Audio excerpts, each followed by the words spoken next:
Hebron Ministries. இன்றைக்கு நாம வாசித்த அருமையான பகுதி 3, 4, 5 வாசிங்க. யூதா ஜனங்கள் உபத்திரப்படவும், யூதா ஜனங்கள் உபத்திரப்படவும், கொடுமையான அடிமை வேலை செய்யவும், சிறைப்பட்டு போனார்கள். எதற்காக போறாங்க? யூதா ஜனங்கள் உபத்திரவப்படவும், கொடுமையான அடிமை வேலை செய்யவும் சிறைப்பட்டு போனார்கள். அவள் புறஜாதிகளுக்குள்ளே தங்குகிறாள். இளைப்பாறுதல் அடையாள். அவளை துன்பப்படுத்துகிற யாவரும் அவளை இடுக்கமான இடங்களிலே தொடர்ந்து பிடித்தார்கள். சரி, 4, 5 மறுபடியும் வாசிப்போம். பாருங்க, இங்க பார்க்கும்பொழுது லெமன்டேஷன் அப்படின்ற ஒரு அருமையான சாப்டர். ஜெரமையா ஒரு நல்ல தீர்க்கதரிசி, வீப்பிங் ப்ராஃபட் சொல்லுவாங்க. அழுகிற தீர்க்கதரிசி. அந்த சமயத்தில் டிஸ்ட்ரக்ஷன் டைமில் எருசலேமை அழிக்கும் பொழுது அவன் கண்கூடா இதை பார்க்கின்றான். அதற்கு முன்பாக இருந்தே அவன் தீர்க்க தரிசனம் சொல்லிக்கிட்டே இருக்கிறான். திருந்துங்க. நம்ம சொல்கிறோம் பாருங்க, எப்படியாவது பிரேக் த்ரூ ப்ரேயருக்கு வாங்க, சபைக்கு வாங்க சொல்கிறோம். ஆனால் அது எத்தனை பேருக்கு கேட்குது, எத்தனை பேர் அதை புரிஞ்சுக்கிறாங்க தெரியாது. திடீர்னு ஒரு யுத்தம் வருது, பாகிஸ்தானோ இல்லை சைனாவோ திடீர்னு பாம்பு போடும் பொழுது சர்ச்சுக்கு ஓடி வருவாங்க. ஹல்லேலூயா. அப்போ தேவன் என்ன பண்ணது? அவங்கள ரட்சிக்க முடியாது, ஒன்றுமே செய்ய முடியாது. அப்படிப்பட்ட சூழ்நிலைகள் ஒரு ஃப்ராக்ஷனில் உருவாகலாம். அந்த சமயத்தில் தேவன் அவர்களை கைவிட்டு விடுவார். அப்போது என்ன நடக்குதுன்னு பார்த்தா, கர்த்தர் என்ன பண்ணுறாரு? ஒவ்வொரு நாளும் எச்சரித்து கொண்டே இருக்கிறார். தீர்க்கதரிசிகளை கொண்டு, ஊழியக்காரர்களை கொண்டு, ஆண்டவர் சபையை கொண்டு எச்சரித்து கொண்டே. எச்சரிப்பின் சத்தம் கேட்கிற ஆட்கள் ஆண்டவரை தப்பிக்க வழிவகுப்பார். அந்த எச்சரிப்பின் சத்தம் கேட்காத ஆளுங்க அதில் அழிந்து போய்விடுவார்கள். மாத்திரமல்ல, நரகத்துக்கு போய்விடுவார்கள். நித்திய நரகத்துக்கு அவர்கள் தள்ளப்படுகிறார்கள். இதுதான் ஆண்டவர் நமக்கு கொடுக்குற பயங்கரமான ஒரு சான்ஸ்ன்னு நினச்சிக்கணும். இங்கே எவ்வளோ நேரம் அவங்க கேட்டோம், அவங்களுடைய வார்த்தைக்கு செவிசாய்க்க முடியவில்லை. இந்த அருமையான லெமன்டேஷன் புக்கை குறித்து நான் இந்த வாரங்களில் ஒரு ரிசர்ச் மாதிரி போன மாதங்கள்லாம் படிச்சுக்கிட்டே இருந்தேன். அதில் நிறைய காரியங்கள் இந்த லெமன்டேஷனில் தேவன் எனக்கு கற்றுக் கொடுத்தார். இந்த சாப்டரை பார்க்கும்பொழுது இதில் பார்த்திங்கன்னா 1ஆம் அதிகாரத்தில் 22 வசனங்கள் இருக்கும் பாருங்கள். 2ஆம் அதிகாரத்தில் 22 வசனங்கள் இருக்கும். 3ஆம் அதிகாரத்துலேயும் நினைக்கிறேன் 22 இருக்கா, 66 இருக்கும். 3 66 இருக்குது. 4ஆம் அதிகாரத்தில் 22, 5ஆம் அதிகாரத்தில் 22. ஏன் இது அப்படி எழுதுகிறான் ஜெரமியாம்னா, அந்த ஆல்ஃபபெட் அலப், பெத், ஜிமெல், அந்த ஒவ்வொரு வார்த்தைகளுக்கும் அதிகாரத்துக்கும் அந்த ஹீப்ரு ஆல்ஃபபெட்டை வச்சு 22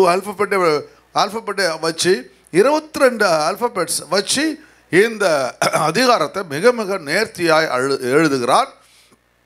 இது யூதர்களுக்கு புலம்பலின் ஒரு புக்கம், புலம்பலின் ஒரு புத்தகம். இந்த புத்தகத்தை வருஷத்துக்கு ஒரு முறை அவர்கள் கதறி அழுது வாசிப்பார். என்ற ஒரு சாப்டருக்கு எப்படி இது நடந்தது, நினைக்கக்கூடாத காரியங்கள் எப்படி நடந்தது அப்படின்னு சொல்லி அவர்கள் கதறி அழுது அந்த ஆல்ஃபபெட்ஸை நினச்சி அந்த ஆல்ஃபபெட்ஸ் மூலமாக அதை படிப்பாங்க.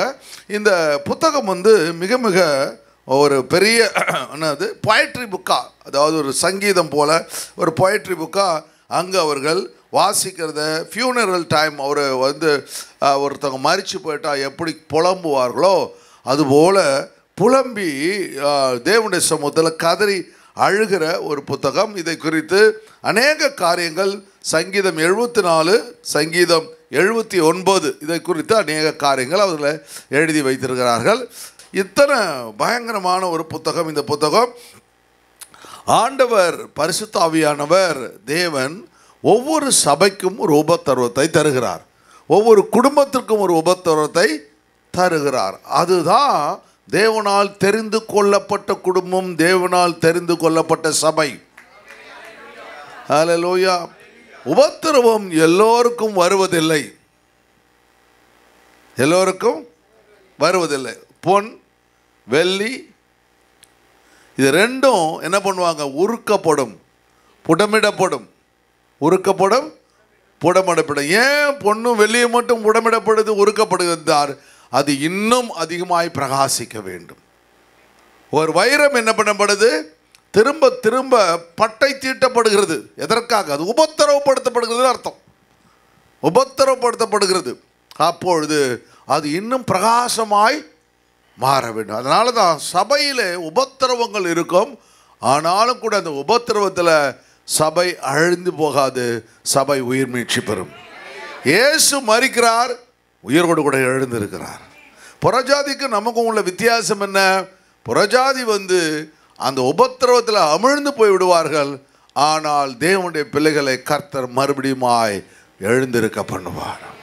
ஹல்லேலூயா. அதனால் இந்த சாப்டரில் 4 காரியங்களை நாம் கற்றுக்கொள்ள போகிறோம். ஒன்று, அதில் பார்க்கும் பொழுது அந்த அருமையான இந்த செய்தியினுடைய தலைப்பு டியர்ஸ் ஆஃப் ஜெருசலம், எருசலேமின் கண்ணீர் என்ற ஒரு அருமையான சாப்டரை பார்க்க போகிறோம். முதல் காரியங்களை பார்க்கும் பொழுது அங்கே பார்க்கின்றோம் அஃப்ளிக்ஷன் ஆஃப் கேப்டிவிட்டி, துன்பத்தின் சிறையிருப்பு. துன்பத்தின் சிறையிருப்பு. அவர்கள் அதிகமாக துன்பப்படுத்தப்பட்டு சிறையிருப்புக்குள் செல்கிறார்கள். யார் யாரெல்லாம் தேவனுடைய சமூகத்தில் தேவனுடைய பிள்ளைகள் உங்களுடைய வாழ்க்கையில் நீங்கள் துன்பப்படுத்தப்படுகிறீர்களோ, சிறையிருப்பை போல உணர்றீங்களோ, உங்களுக்கு ஒரு விடுதலையை கர்த்தர் வச்சுக்கிறார். ஹல்லேலூயா, ஹல்லேலூயா. ஆண்டவர் தேவன் ஒரு பெரிய விடுதலையை கர்த்தர் வைக்கிறார். நீங்கள் துன்பத்தின் மத்தியில் இருக்கும் பொழுது நீங்கள் செய்ய வேண்டிய காரியம் என்னவென்றால், தேவனை நீங்கள் வெறுக்காமல் அவருடைய பாதங்களை பிடித்து கொள்ள வேண்டும். அவர் அதிகமாய் நேசிக்க ஆரம்பிக்க வேண்டும். ஜெபத்தை இன்க்ரீஸ் பண்ண வேண்டும். உபவாசத்தை இன்க்ரீஸ் பண்ணணும். ஆண்டவர் தேவன் அப்படி செய்யும் பொழுது முன்பை பார்க்கிலும் 10 மடங்கு 100 மடங்கு தேவன் நிலைமையை மாற்ற வல்லமை உள்ளவராக இருக்கிறார். ஹல்லேலூயா. அஃப்ளிக்ஷன், துன்பத்தினுடைய சிறையிருப்பு. ரெண்டாவது அஃப்ளிக்ஷன் ஆஃப் மோர்னிங், துன்பத்தின் புலம்பல். மூன்றாவது காரியம் துன்பம் நம்ம படும்பொழுது அநேகர் நம்மை பரிகாசப்படுவார்கள். பரிகாசம் இல்லையா? அதான் அந்த பரிகாசம், மாக்கரி, துன்பத்தினுடைய பரிகாசம். அஃப்ளிக்ஷன், சபையினுடைய துன்பம். இந்த 4 காரியங்கள் தேவன் பரிசுத்த ஆவியானவர் எருசலேம் சபைக்கு மாத்திரமல்ல, எபிரோன் சபைக்கும் செய்தார். நீங்கள் இந்த இன்சிடெண்ட்டை நான் படிச்சுட்டு வர பாருங்கள், அப்படியே ஆப்டாக இருக்கும். ஒரு சில காரியங்கள் நம்மளோட அதிகமாக அவங்க கஷ்டப்பட்டாங்க. ஒரு 10% நம்மளுது, ஆனால் 100% அவங்களுது. 10% ஓரளவுக்கு அங்கே என்ன நடக்கும் அந்த அப்படியே நமக்காகவே ஜெரேமியா எழுதி வச்ச போல நான் உணர்ந்தேன். நான் ஜெபத்தில் இதை படிக்கும் பொழுது ஒரு 100%ல் ஒரு 10-20% நம்மை குறித்து எழுதி வச்சுக்கிற மாதிரி ஒரு உணர்வு வந்துச்சு. இந்த வசனத்தை கர்த்தர் நீங்கள் போய் வீட்டில் வாசிக்கும் பொழுது அதை நினச்சி நீங்கள் தேவனுடைய சமூகத்தில் ஜெபிக்கும் பொழுது தேவன் உங்களுக்கும் சிறையிருப்பை மாற்ற வல்லமை உள்ளவராக இருக்கிறார். ஹல்லேலூயா. சரி, இங்கே பார்க்கும் பொழுது முதல் வசனத்தை வாசிங்க மறுபடியும். ஐயோ, ஜனம் பெருத்த நகரி, ஜனம் பெருத்த நகரி தனிமையாக உட்கார்ந்து இருக்கிறாளே, தனிமையாய் உட்கார்ந்து இருக்கிறாளே, விதவைக்கு ஒப்பானாளே, விதவைக்கு ஒப்பானாலே, ஜாதிகளில் பெரியவளும், ஜாதிகளில் பெரியவர், சீமைகளில் நாயகியுமா, சீமைகளில் நாயகி, கப்பம் கட்டுகிறவள் ஆனாலே, கப்பம் கட்டுகிறவள் ஆனாலே, ராக்காலத்திலே அழுது கொண்டிருக்கிறாள், ராக்காலத்திலே அழுது கொண்டிருக்கிறாள். அவளுடைய கண்ணீர் அவள் கன்னங்களில் வடிகிறது, அவளுடைய கண்ணீர் இத்தனை நாள் அவள் கண்ணீர் சிந்தவில்லை, இத்தனை நாள் தேவனுடைய சமூகத்தில் வரவில்லை, தேவனிடத்தில் அவள் செபிக்கவில்லை. சபை என்னன்னு தெரியாது, சினகாகுனா என்னன்னு தெரியாது. அவள் தன்னுடைய வாழ்க்கையை ஜாலியாக என்ஜாய் பண்ணியிருந்தான். ஆனால் ஒரு நாள், இடுக்கமான நாள் வருகிறது, அன்றைக்கு அவள் தனிமையாய் விடப்படுகிறாள். ஹல்லேலூயா. உங்கள் வாழ்க்கை கொஞ்ச நாள் நீங்கள் முதல்லையே தனிமையாக வாழ கற்றுக்கின ஆண்டோட சமுத்திரத்தீங்கன்னா ஆண்டவர் உங்களை ஒரு நாளும் பிரிக்கவே மாட்டார். ஹல்லேலூயா. இன்னும் ஒருத்தவங்க உங்களுக்கு கற்றுக் கொடுக்குற அளவுக்கு நீங்கள் இருக்கக்கூடாது. சரியா? சரி. அவளுடைய கண்ணீர் அவர் கன்னங்களில் வடிகிறது. அவளுடைய நேசர் எல்லாருக்குள்ளும் அவளை தேற்றுவார் ஒருவரும் இல்லை.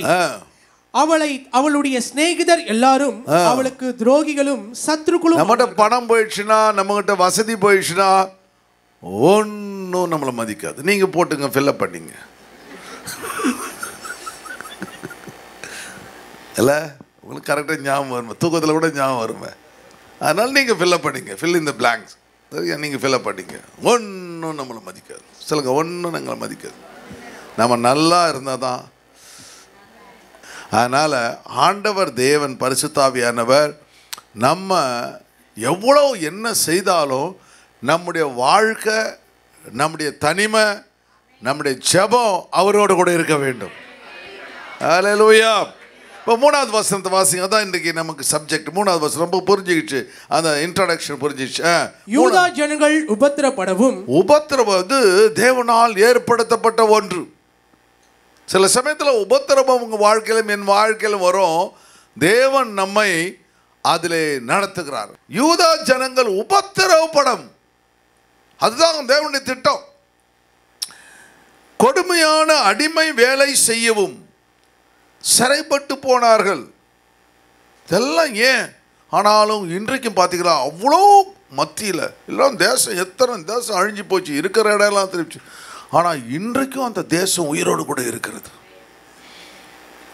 அநேகர் எல்லா நாடுகளும் 225 நாடுகள்லேருந்து தேசத்தை பார்க்கறதுக்கு போகிறாங்க பாருங்க, டூரிஸ்டாக போகிறாங்க. பார்த்தீங்களா, நானே 5 முறை போயிருக்கேன்.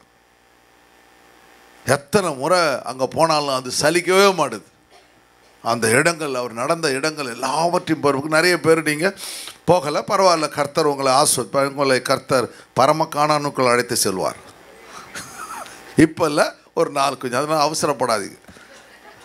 ஆமாம், உடனே போய் நினைக்காதீங்க, கொஞ்ச நாள் இருக்க, கடவுள் உங்களை ஆசீர்வதிப்பார். கவனிங்க, இங்கே உபத்திரவப்படவும் கொடுமையான அடிமை வேலை செய்யவும். இத்தனை நாளுங்க அடிமை வேலை கிடையாது. ஒரு நாள் எத்தனையோ வருஷத்துக்கு முன்னாடி செஞ்சாருங்க எகிப்தில்.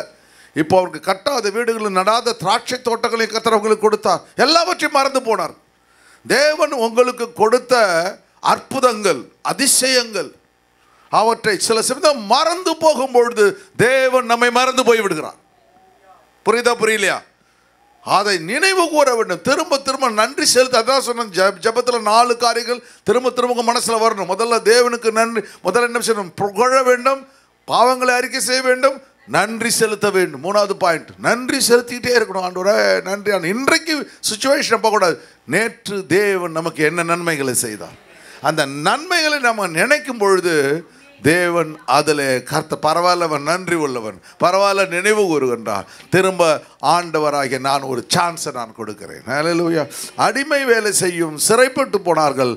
அவள் பிரஜாதிக்குள்ளே தங்குறாள். இத்தனை நாள் அவளுக்குன்னு ஒரு இடம், அவனுக்குன்னு ஒரு கானான் தேசம், பாலும் தேனும் ஓடுகிற தேசம், எல்லா இடங்களையும் கர்த்தர் இன்னைக்கு துரத்தி விடப்பட்டு அடிமைத்தனத்துக்குள் போகிறத பார்க்க முடிகிறது. இளைப்பாறுதல் அடையாள். யாருமே கம்ஃபர்ட் பண்ண முடியல, அந்த நிலையில் இல்லை. சில சமயத்தில் ஒரு நிலைமை வரும்பொழுது நம்மளால் எதையுமே யாரும் நமக்கு ஆறுதல் சொல்ல முடியாத அளவுக்கு ஒரு பிரச்சனை வந்துடும். துன்பப்படுத்துகிற யாவரும் அவளை இடுக்கமான இடங்களிலே தொடர்ந்து பிடித்தார்கள். ஹல்லேலூயா. நம்முடைய சர்ச் இதே நிலைமை தான் ஆச்சு. நம்முடைய சர்ச் ஒரு சிறை பொன் காலத்துக்குள்ள ஆண்டவர் நம்மை அழைத்து சென்றார். நம்முடைய சபை மூடப்பட்ட பொழுது இந்த வசனத்தை வாசிக்கும் பொழுது, 3ஆம் வசனத்தை வாசிக்கும் பொழுது நான் நம்முடைய சபையை நினைவு கூறுகிறேன். ஹல்லேலூயா. அப்படியே போயிட்டு அதை நான் உங்களுக்கு சொல்லியிருக்கேன். அங்கே போயிட்டு உட்காந்து வித்யோதயா ஸ்கூலில் உட்காந்து அப்படியே நான் அழுதுகிட்டே இருக்கிறேன். திரும்பி பாரு, என்ன பாரு, என்ன பாரு, என்ன பார்க்குறது ஆண்டவரே, என்ன பார்க்குறது? அவங்க பாவம் செஞ்சாங்க, சபையை அழிச்சிரு, உமக்காக தானே ஆலயம் கட்டப்பட்டது, எல்லாம் செஞ்சது இல்லை.